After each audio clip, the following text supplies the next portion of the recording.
bangsa, satu bahasa kita, tanah air pasti jaya untuk selama-lamanya. Om Swastiastu, salam harmoni. Perkenalkan, nama saya Nilo Putu Widyasrini. Saya mahasiswa PPG dalam jabatan, kategori 1 gelombang ketiga, jurusan ekonomi, dan saya mengajar di SMA Negeri 1 Mendoyo. Terima kasih, demikian perkenalan dari saya. Om Santi Santi Santi Om.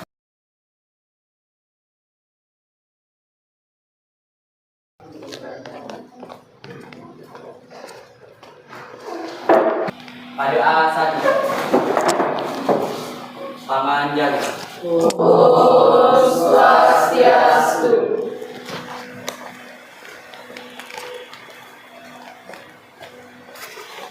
Bagaimana keadaan anak-anak hari ini? Ibu harap sehat ya? Sehat. Baik, syukurlah anak-anak hari ini dalam keadaan sehat-sehat saja. Sebelum pembelajaran dimulai, mari kita berdoa dulu. Untuk ketua kelas, tolong. Baik, sebelum memulai pembelajaran kita hari ini, marilah kita berdoa sesuai agama dan kepercayaan kita masing-masing. Berdoa dimulai.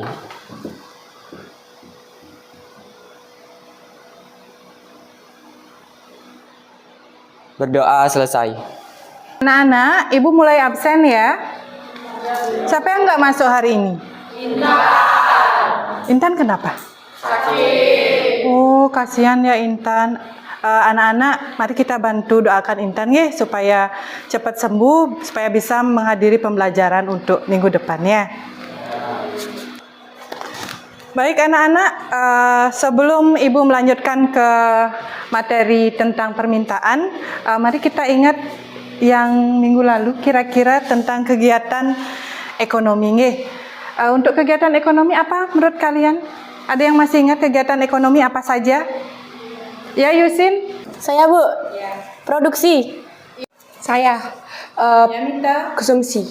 Iya, benar. Saya, Bu. Ya. Distribusi.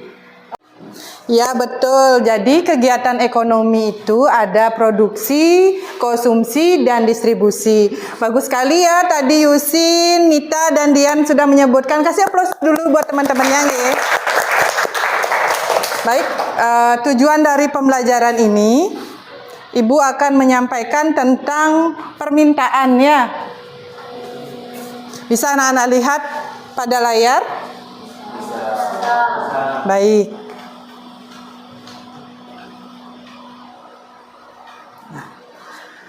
Tujuan pembelajaran jadi menganalisis faktor-faktor yang mempengaruhi permintaan di lingkungan pasar setempat dengan benar. Nah, untuk topiknya ada apa itu pengertian permintaan, faktor-faktor yang mempengaruhi permintaan, hukum permintaan, dan macam-macam dari permintaan ya. Sebelum lanjut, kira-kira ada nggak yang tahu pengertian permintaan itu seperti apa? Atau ini, anak-anak pernah ke pasar kan? Nah, di pasar kan terjadi proses jual beli antara penjual dan pembeli. Nah, kira-kira ada yang sudah sempat baca belum sebelumnya mengenai permintaan? Menurut kalian permintaan itu apa? Saya. Ya. Menurut saya permintaan adalah sesuatu yang dimana menjadi keinginan seseorang yang akan dipenuhi oleh dirinya sendiri. Baik. Saya, Bu. Ya. Menurut saya, permintaan adalah keinginan untuk mendapatkan barang. Iya benar. Jadi permintaan itu adalah keinginan untuk mendapatkan barang dan jasa.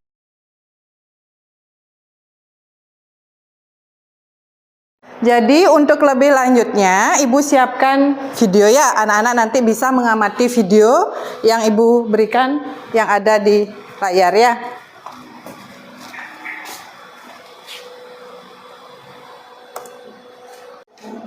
Baik anak-anak, silakan dilihat dulu. Ini Ibu akan putarkan videonya ya. Pernahkah Anda Silakan dicermati. Kenapa ya harga semangkok mie bakso adalah X rupiah? Kenapa juga harga sendal jepit Anda itu Y rupiah? Atau mengapa sih harga tiket masuk bioskop sebesar Z rupiah? Sebenarnya dari mana sih datangnya harga itu? Dari sekian banyak faktor yang mempengaruhi harga, kali ini kita akan membahas salah satunya, yaitu hukum permintaan dan penawaran. Pernahkah Anda mendengarnya? Secara umum, istilah permintaan bisa diartikan sebagai jumlah barang atau jasa yang diinginkan atau dibutuhkan oleh pelanggan. Sedangkan istilah penawaran diartikan sebagai jumlah barang atau jasa yang tersedia di pasar. Lalu, maksudnya hukum permintaan dan penawaran itu apa? Kira-kira contoh sederhananya seperti ini. Misalnya Anda bayangkan diri Anda sebagai penjual susu murni. Dengan mempertimbangkan berbagai ongkos dan keuntungan yang ingin Anda peroleh, anggap saja Anda menjualnya dengan harga 5.000. Orang-orang mulai berdatangan membeli susu murni di kedai Anda. Dari anak sekolahan, ibu-ibu arisan, sampai bapak-bapak yang hobinya badminton. Namun, karena sudah habis terjual, orang-orang jadi pindah mencari susu murni ke kedai pesaing Anda. Wah, ternyata pesaing Anda pasang harga di 6.000 dan masih laku juga. Coba kalau Anda nggak kehabisan susu murni, Anda pasti masih bisa jualan, bahkan menambah keuntungan Anda. Anda menghubungi supplier untuk menambah stok susu murni Anda ya.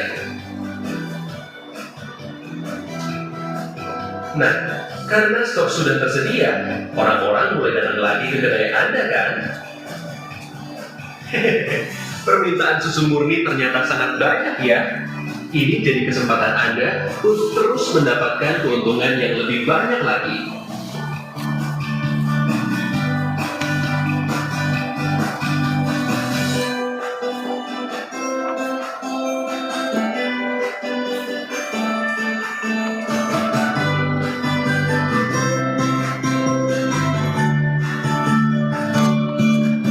Grafik berikut ini menunjukkan hubungan antara harga dan jumlah penawaran dari sudut pandang pengusaha. Semakin tinggi harga barang, para pengusaha akan terus menambah jumlah barang dagangan untuk mendapatkan keuntungan yang lebih banyak lagi. Hal ini biasa disebut sebagai kurva penawaran. Tapi, di suatu titik, bila harga barang terlalu tinggi, banyak orang yang jadi tidak mampu untuk membelinya.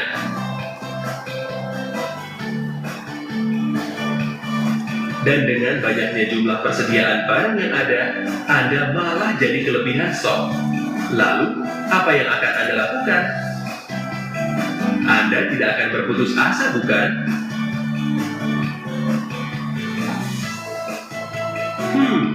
Sepertinya menjual dengan harga lebih murah lebih baik daripada tidak ada penjualan sama sekali, bukan?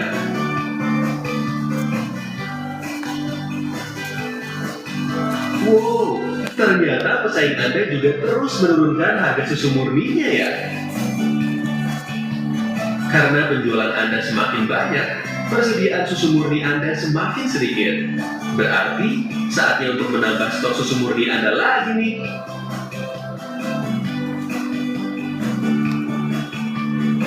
Pada grafik ini ditunjukkan hubungan antara harga dan jumlah permintaan dari sudut pandang pelanggan. Semakin tinggi harga barang, semakin rendah permintaan karena semakin tidak terjangkau oleh para pelanggan. Tapi, bila harga barang semakin murah, permintaan akan terus bertambah. Hal ini biasa disebut sebagai kurva permintaan. Nah, apabila Anda bandingkan kurva permintaan pelanggan dengan kurva penawaran pengusaha, bisa Anda lihat arah keduanya yang saling berlawanan. Di satu sisi, para pelanggan ingin belanja dengan harga lebih murah. Di sisi lain, para pengusaha ingin mendapatkan keuntungan lebih banyak. Namun ada satu kondisi di mana keinginan pengusaha dan keinginan pelanggan saling bertemu, yaitu pada titik di mana kedua kurva saling berpotongan. Titik ini biasa disebut sebagai titik equilibrium atau titik keseimbangan harga.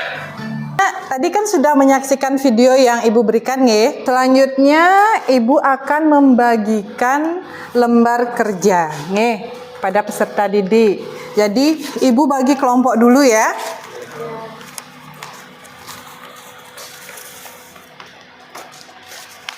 Kelompok 1 itu ada Dewa Kadek Krisna Mahendra, Dewa Putu Dista Adinata, Gusti Ayu Putu Febi Pranianswari, Gusti Agung Ayu Putu Putrinata Febrianti, dan Gusti Ayu Komang Mita Puspayanti. Nih, kelompok 2 itu ada Gusti Ayu Putu Sinta Pratiwi, I Dewa Ayu Putu Yuni Sinta Dewi, I Gede Eka Sugiarnyana, I Gede Sumadiasa, dan I Gusti Bagus Krisna Aditya. Yang kelompok ketiga itu Nimade Adi Dharma Putra, I Ketut Adi Arta, I Komang Widi Antika, Made Lepiar Diana Putra, I Made Yudi Wiantara. Dan kelompok yang keempat ada Kade Jaya Mulyarta, Kade Olivia, Komang Dinda Pratiwi, Ni Kade Alea Putri, Ni Komang Padmiasi, Ni Komang Viola Melantika, dan Niluh Mas Juni Antari. Anak-anak bisa langsung ke meja kelompok temennya ya, sesuai dengan tadi yang saya bagi ya.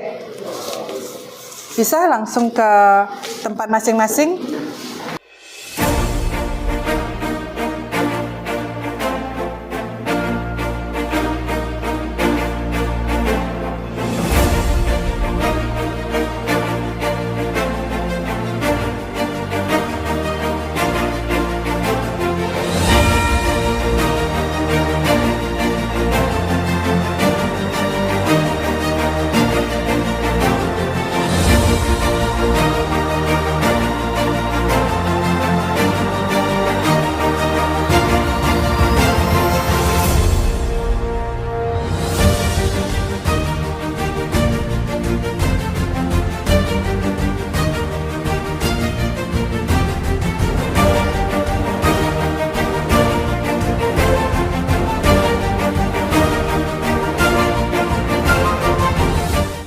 Jika Ibu memegang hidung, anak-anak tepuk tangan sekali. Kalau Ibu megang mulut, anak-anak tepuk tangan 2 kali. Kalau kuping, tepuk tangannya 3 kali. Ya, sekarang dicoba ya. Ada yang lebih nggak tadi? Benar.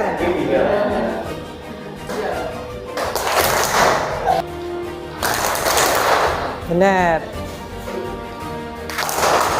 Tadi siapa? Tadi siapa? Nah, ada yang lebih.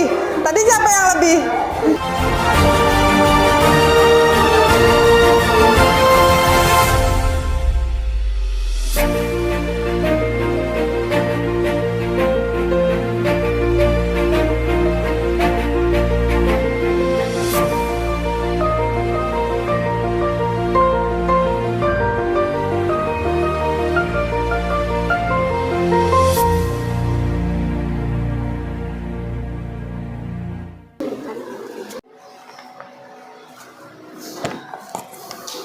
Baik anak-anak, gimana?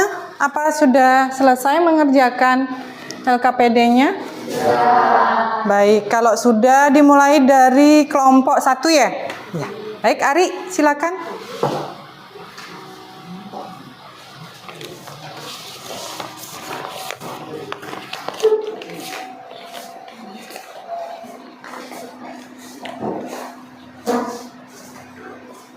Anak-anak yang lain silakan langsung fokus ke temennya nge.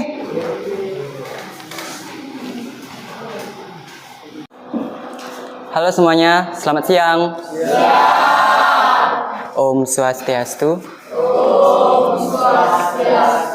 Sebelumnya terima kasih untuk waktu yang telah diberikan kepada saya dan teman saya. Sebelum memulai, perkenalkan nama saya Imade Adi Dharma Putra dan Saya Niluh Mas Juni Antari. kami perwakilan kelompok dari kelompok 1 akan mempresentasikan mengenai tugas kelompok yang telah diberikan kepada Ibu barusan kepada kita semua. Kalian silahkan amati artikel yang sudah tersedia di LKPD kalian masing-masing.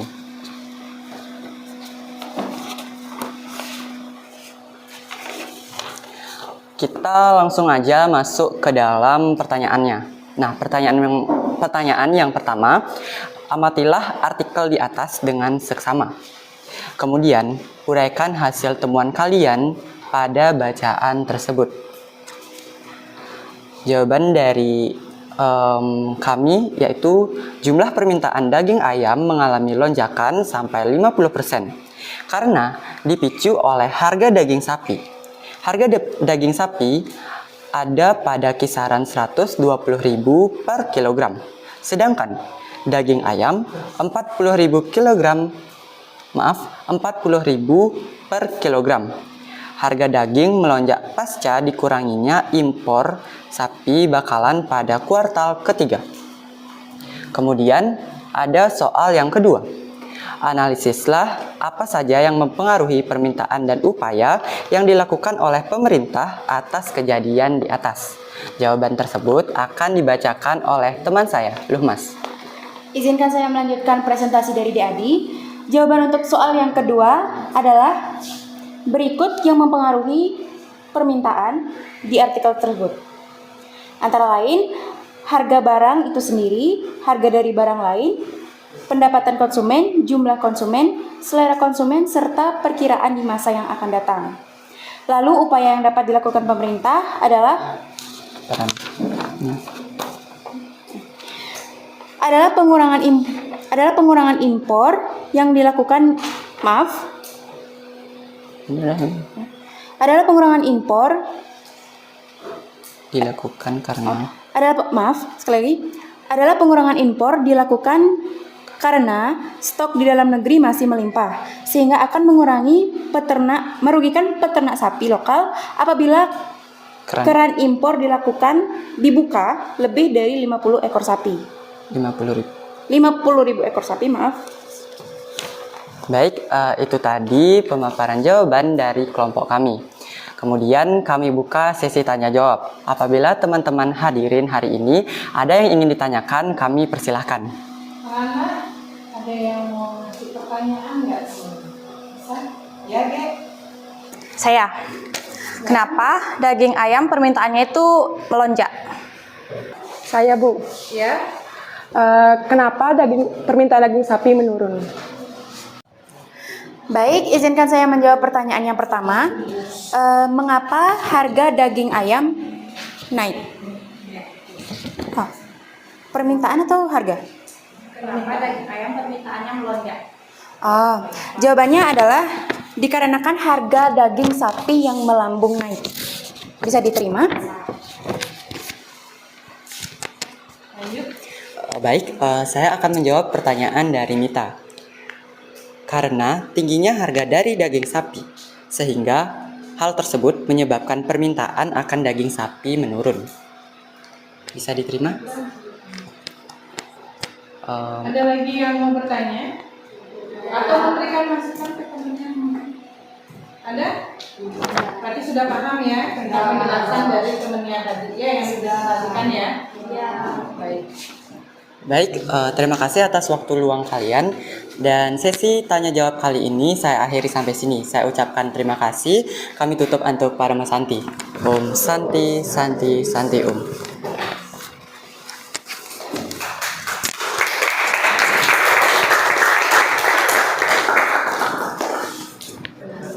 Baik anak-anak, itu tadi presentasi dari teman kalian nih. Untuk selanjutnya, nah ini artikel mengenai daging sapi yang mahal, ya yang tadi, di mana dengan harga daging sapi yang mahal itu mengakibatkan penurunan dari pembelian daging sapi, sedangkan ada kenaikan dari pembelian daging ayam. Jadi permintaan daging ayamnya itu sangat tinggi ya, dikarenakan harga daging ayam yang murah. Nah, ini pertanyaannya. Amatilah artikel tadi dengan seksama, kemudian uraikan temuan kalian pada bacaan tersebut. Analisislah apa saja yang mempengaruhi permintaan dan upaya apa yang dilakukan oleh pemerintah atas kejadian di atas. bagaimana bunyi hukum permintaan, dan carilah macam-macam jenis permintaan. Nah, ini informasinya yang dari pertanyaan pertama, amatilah artikel tadi dengan seksama. Nah, artikel tentang kenaikan harga daging sapi dan penurunan dari harga daging ayam. Terjadinya peningkatan permintaan daging ayam sebesar 50% yang dimana mengakibatkan mahalnya harga daging sapi. Yang dari awal harga daging sapi sekitar 120.000 per kilo dan daging ayam sekitar 40.000 per kilo. Di mana masyarakat beralih dari membeli daging sapi ke membeli daging ayam karena harganya yang lebih terjangkau. Untuk pertanyaan yang kedua, analisislah apa saja yang mempengaruhi permintaan dan upaya apa yang dilakukan oleh pemerintah atas kejadian di atas. Untuk hasil analisisnya, faktor yang mempengaruhi permintaan itu ada harga barang itu sendiri, ada pendapatan dari konsumen, ada selera konsumen, jumlah penduduk, dan tingkat kebutuhan dari konsumen. Upaya yang dilakukan pemerintah atas kejadian di atas atau dari artikel tadi, pertama, meningkatkan penjualan sapi lokal. Yang kedua, mengurangi impor sapi. Dan yang ketiga, meningkatkan permintaan dari daging ayam. Untuk pertanyaan yang ketiga, bagaimana bunyi hukum permintaan? Nah, untuk bunyi hukum permintaan, jika harga suatu produk turun, maka permintaan terhadap produk tersebut akan meningkat. Sebaliknya, jika harga suatu produk itu naik, maka permintaan terhadap produk tersebut akan menurun. Dalam istilah lain, semakin turun tingkat harga, maka semakin banyak jumlah barang yang tersedia diminta. Jadi sama seperti contohnya seperti daging sapi dan daging ayam tadi ya, di mana waktu daging sapi itu melonjak naik, jadi permintaan untuk daging sapi itu akan menurun. Sedangkan di saat harga daging ayam itu mulai turun, jadi permintaan akan daging ayam itu meningkat.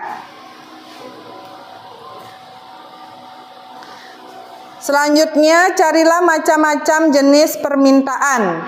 Nah, untuk jenis-jenis permintaan berdasarkan daya beli konsumen, itu ada permintaan efektif, permintaan yang disertai dengan daya beli dan terjadinya transaksi. Yang kedua, ada permintaan potensial. Jadi, permintaan yang disertai dengan daya beli namun belum terjadi transaksi. Yang ketiga, permintaan absolut, jadi permintaan yang tidak disertai dengan daya beli. Nah, di sini yang pertama, Ibu akan jelaskan permintaan yang efektif. Itu contohnya seperti ada transaksi jual beli. Yang kedua, permintaan potensial, permintaan yang disertai dengan daya beli, namun belum terjadi transaksi. Hanya daya beli saja, transaksinya belum terjadi. Yang ketiga, permintaan absolut, di mana permintaan yang tidak disertai dengan daya beli. Jadi pada permintaan absolut ini tidak terjadi daya beli, ya.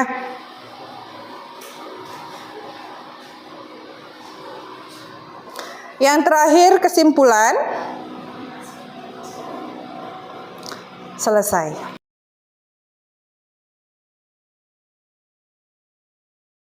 Anak-anak, tadi kalian sudah ada temennya yang presentasi, ada juga Ibu sudah menjelaskan bagaimana dengan permintaan itu sendiri. Kira-kira siapa di sini yang bisa menyimpulkan dari materi permintaan yang Ibu jelaskan tadi? Iya, Ge? Saya, Bu. Iya, Ge. Ya, Ibu. Nah, faktor apa saja sih faktor-faktor yang mempengaruhi permintaan? Yang pertama, harga barang lain. Yang kedua, tingkat pendapatan per kapita. Yang ketiga, distribusi pendapatan. Nah, yang keempat tuh selera masyarakat. Itu saja, Bu. Ya, tadi sudah benar sekali ya yang dijelaskan oleh temannya mengenai kesimpulan tentang faktor-faktor dari permintaan itu sendiri. Kasih aplaus temannya ya. Sekarang kasih kuisis ya. Karena kalian kan kalau Ibu lihat ini sudah paham mengenai apa saja faktor-faktor dari permintaan itu sendiri, ya. Anak-anak bisa langsung dilihat itu kuisisnya ya. Kodenya 663462. Silakan anak-anak masukkan dari kodenya. Ya, Alea sudah masuk. Mas Juniantari juga. Pebi Pranyana. Yudi Wiantara. Putri Nata.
Anak-anak bisa dilihat skornya ya.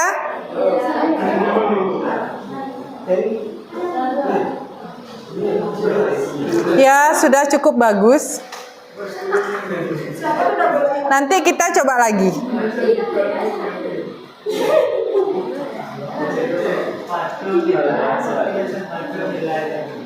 Putu ya, kasih aplaus buat temennya yang bagus Putu. Selanjutnya Yusin. Yeay. Terus Mita Puspayanti dan Putri Nata. Udah hebat-hebat sekali ya, keren sekali. Tadi kalian sudah bisa menjawab dengan sangat baik kuisis yang Ibu berikan tadi ya. Ya anak-anak, karena ini kuisisnya juga sudah selesai, hasilnya juga sudah bagus. Ibu ucapkan terima kasih bagi yang skornya sudah bagus ya. Selanjutnya anak-anak bisa balik ke tempat duduk masing-masing. Silakan anak-anak balik dulu ke tempat duduknya. Karena materi untuk hari ini tentang permintaan sudah jelas dan anak-anak juga sudah bisa menjawab semua dengan baik mengenai faktor-faktor permintaan dan juga menjawab kuisisnya juga sudah selesai. Untuk minggu depan Ibu akan membahas tentang materi penawaran. Ya, jadi Ibu harap kalau anak-anak bisa mempelajari bagaimana penawaran itu di rumah dengan baik, boleh, tidak apa-apa. Nih. Baik, sekian untuk hari ini, Ketua Kelas. Doa Santi. Paramo Santi. Om Santi, Santi, Santi, Om.